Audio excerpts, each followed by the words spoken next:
voudrais qu'on parle de Marine Le Pen, évidemment, avec ces réquisitions hier. Écoutez, Marie-Suzanne Lequéot, elle est procureure générale près la Cour d'appel de Paris. Elle estime que Marine Le Pen n'a pas changé de défense. Elle était sur France Inter ce matin. Je ne suis pas du tout convaincue qu'il y ait un changement de position des prévenus dans ce dossier.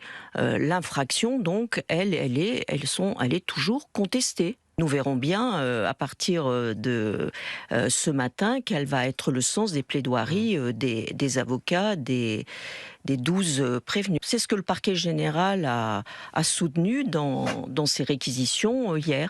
Et à cet égard, donc, la vision de ce dossier est celle qui a été effectivement celle des magistrats en première instance.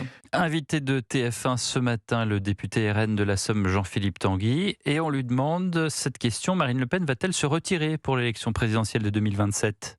Marine Le Pen avait exprimé très clairement les conditions dans lesquelles elle voulait se présenter. Parce qu'il y a la question de pouvoir se présenter, c'est une chose, puis il y a vouloir se présenter. C'est-à-dire, Marine Le Pen a toujours voulu pouvoir faire campagne dans des conditions normales. Pas de campagne sous bracelet électronique, par exemple, ça c'est exclu. Non, mais c'est elle qui le dira, mais dans un rapport de vérité aussi avec les Français, elle n'a jamais rien caché. Ce qui prouve d'ailleurs la personnalité combative et ce pourquoi les Françaises et les Français aujourd'hui, enfin une grande partie, lui font confiance. C'est quoi voilà, elle n'est pas une femme politique comme les autres. Voilà. J'ai une question d'ailleurs assez à rebours à vous poser. Est-ce qu'on parle pas un peu trop de Marine Le Pen dans le sens où, pour l'instant, ce sont des réquisitions, pour l'instant, on n'a pas le jugement, et pour l'instant, on ne sait pas. On ne sait pas. Là, les réquisitions, rien ne dit que le tribunal s'alignera sur les réquisitions du parquet. Maintenant, ça démontre quand même que la voie de passage est assez faible pour Marine Le Pen. Il y en a beaucoup qui ont dit que c'est une très bonne nouvelle puisque l'exécution provisoire a été supprimée. Mais enfin, ça ne change rien puisque pour que l'exécution provisoire s'applique, il faut qu'elle se pourvoie en cassation. Or, si elle attend jusqu'à la décision de la Cour de cassation pour pouvoir se présenter, il lui resterait... Ça marche pas, le calendrier marche pas. Ouais. Voilà. Et même si la Cour de cassation se prononce très tôt, ouais. Très rapidement, il resterait 1 mois, 2 mois avant la présidentielle. C'est pas possible, ne serait-ce pour des raisons techniques. Pour imprimer les tracts, les affiches, etc. Faut mettre le nom de Marine Le Pen à la place de celui de Jordan Bardella, ou inversement. Donc c'est une décision à prendre le plus vite possible. On sent quand même qu'on arrive au dénouement de cette histoire-là, c'est pour ça qu'on en parle autant.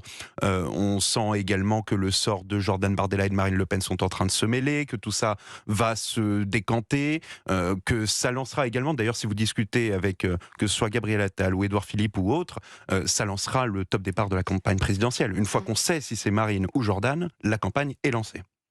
Hélène Houet. Oui, exactement. C'est l'événement le plus important politiquement en tout cas de l'année, avec les municipales évidemment. Mais cette décision-là sera une des plus importantes de l'année. Comme Victor le dit, ça va donner le top départ de la présidentielle. Effectivement, il y a beaucoup de candidats. On pourrait aussi se poser des questions. Par exemple, du côté de Reconquête, effectivement, est-ce que ce serait plutôt Éric Zemmour ou Sarah Knafo ? Je pense que la décision serait peut-être potentiellement différente selon si c'est Marine Le Pen qui y va, Jordan Bardella qui y va. Je dis ça pour Reconquête, mais vous l'avez déjà dit, ça peut être aussi vrai pour Gabriel Attal, Édouard Philippe ou ce genre de personnalité. Donc ça va vraiment, c'est aussi la raison pour laquelle on en parle autant, c'est bien sûr parce que ça donne le top départ de 2027.